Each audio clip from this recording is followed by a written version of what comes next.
Alrighty, I'm going to do another reading. Thank you so much for being here. Messages from the highest teams of love and light. Who needs the next message? That's crazy. I just heard Scorpio. Okay, let's do the Scorpios. Scorpios. Hope you're doing well. Actually, we're going to pull from here. Scorpio from your highest timeline team. Wow, high vibration. Love it. Scorpio, people in placements. Something about your father. There could be something about like you're not repeating a karmic relationship or something. Tell me more, Scorpio. Or there could be maybe your mother as well. But listening to music, or you could be guided towards certain music as well at this time. Something about the frequency. Energy never lies. You could be good at like psychometry, like touching objects, feeling their frequency, or you could be open to that. Lessons and blessings. Interesting. There's some kind of clearing or healing that is happening. It looks like, or needs to happen. Let's get more info. My lovely Scorpios.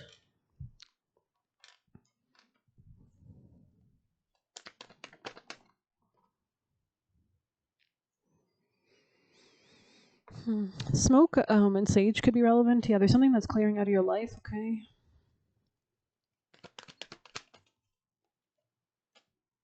You could have been sad about something in the past that I see you moving away from it.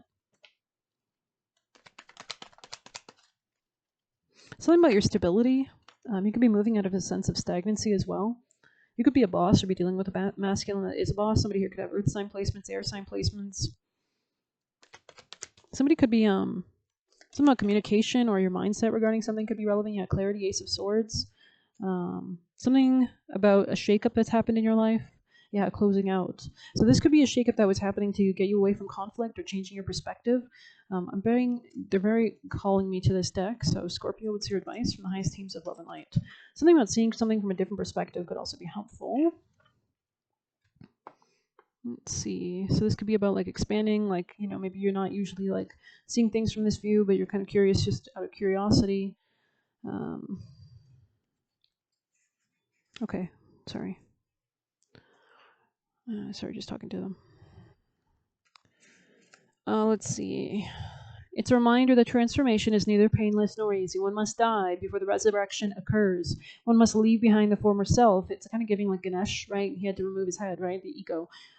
As the sacrifice for something better and more divine. This card reminds us that we have to be willing to change who we are. If our goal is to improve the life you have, nothing is stagnant, right? We're all in a constant cycle, season after season, day after day.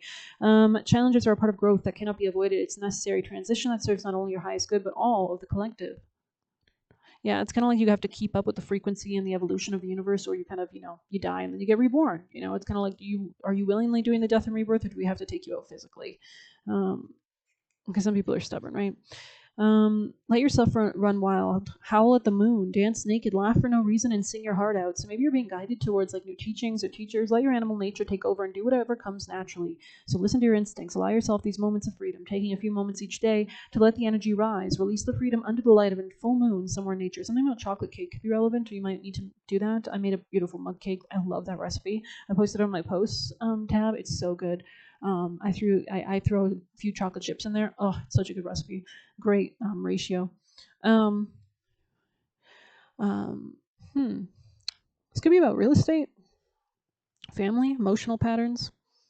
We're gonna pull a white light.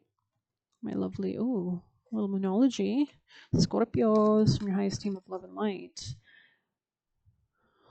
Prosperity lies ahead. I heard a new perspective regarding prosperity as well. New moon in Taurus. So this could be a new beginning in how you handle your finances or your self-worth or value. Be bold to make the first move, cardinal moon, which is about beginnings. This could be about moving towards your north node. If you don't know your north node, or it's nakshatra or it's zodiac sign placement, please check that out. Or it's called Rahu as well. Show the world the real you. There could be certain cycles or friend connections or organizations that you're leaving or closing out, or just like maybe you're doing deep shadow work, because Pluto is in Aquarius right now. It will be going direct in October, I believe mid-October. So that is your ruling planet, of course. So a bit of that flavor for the next 20 years for you guys. Scorpio. Aquarius rules AI. It rules connections, networks of all sorts beyond borders. It rules divinity, inspiration, Prometheus, fire to earth, enlightenment. So quick changes. Let's go ahead and see. Also rivers, fast-moving water. Let's go ahead and pull up Shekinah for you beautiful folk.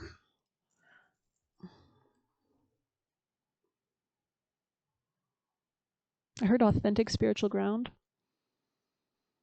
The spiritual world wants to help you resolve your worldly concerns. It's safe to rely on spirit. It's a loving, protective, and helpful practical presence able to positively affect all areas of your life. So there could be like shadow work or like road openers or like getting rid of blocks that you could be doing, including hard fasting, including facilitating the resolution of physical problems. Do not limit spirituality to concepts. Instead, apply higher knowledge and principles, grow your wisdom, and live your path. I did say something about learning something, or being open to learning. Acknowledge your value as a person, a soul, a treasure, the gift of your path.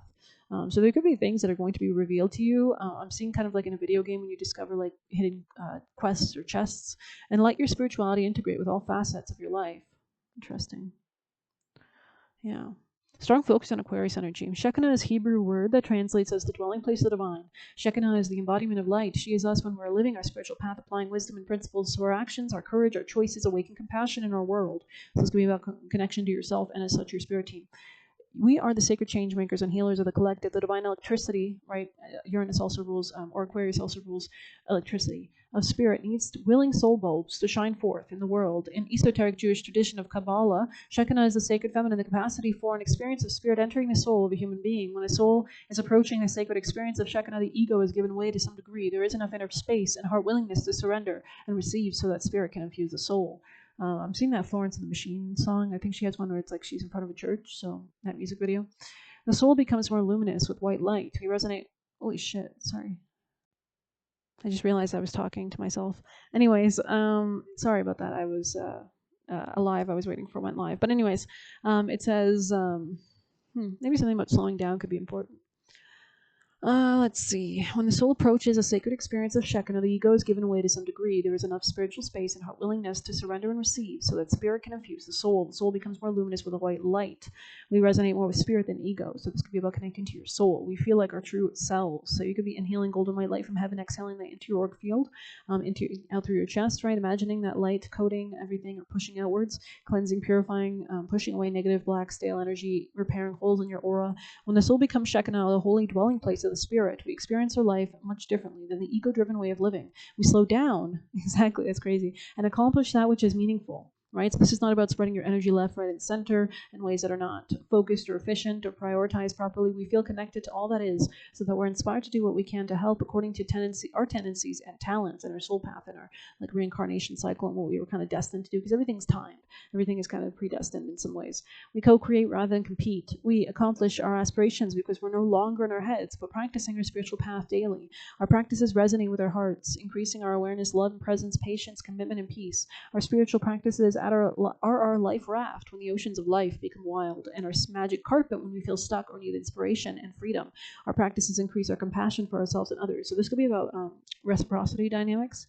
When Shekinah is in your reading, you have both permission and encouragement from spirit to embrace spiritual practices that resonate with your heart. 66 could be relevant, and commit to them, especially when you think you don't need them or they don't seem to be doing anything for you. Those are the times you need them most, because that's usually when you're off your path if you can't feel the spiritual presence.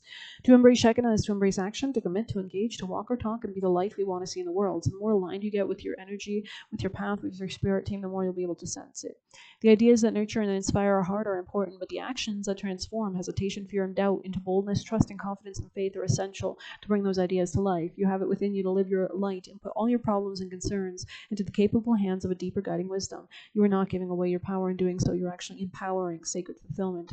This oracle and it gives you more power, right? This oracle brings notice of an opportunity to apply your spiritual principles. You're encouraged to consider how you can live so that there's something about offerings, maybe giving offerings or sacrifices, but not like nothing dangerous or anything. I'm just saying like this could be like the sacrifice of the ego, right? The sacrifice of how you see yourself or your perspective.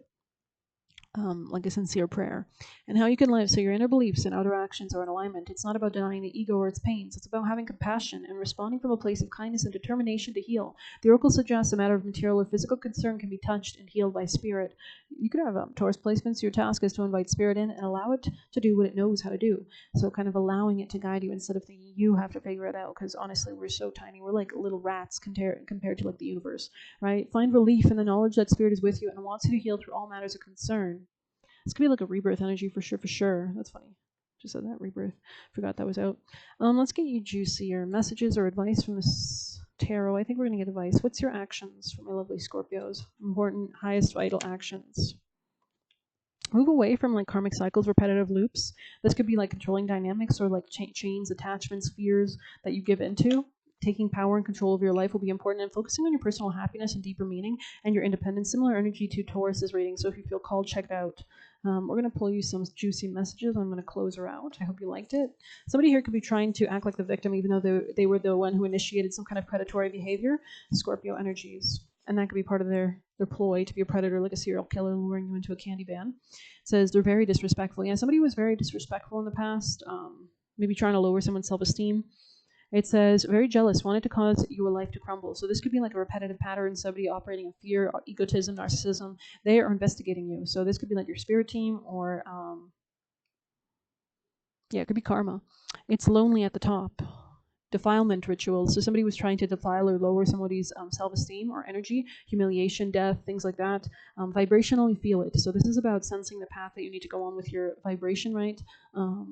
With your energy, trying to steal your soul. So yeah, maybe a demonic entity was working through this person, or they were trying to taint your soul, or take it, or steal it, suck it up, eat it up, take it, use it, live your soul. Don't accept the Trojan horse peace offering of death, plot, and ploy. So the Trojan horse is obviously something hidden. Exactly what you need to grow. So this could all be something, and it says lies always die, and that's very true. We have a King of Wands out, actually. I didn't even notice that in the reverse. So maybe this is like a masculine that has fire sign placements that's being overthrown, or this person is extremely narcissistic. But I'm going to end it there. Thanks for being here. Please hit like, subscribe. You can get a personal through the Buy Me a Coffee link. We'll leave a tip to you there. Best of luck. Take care.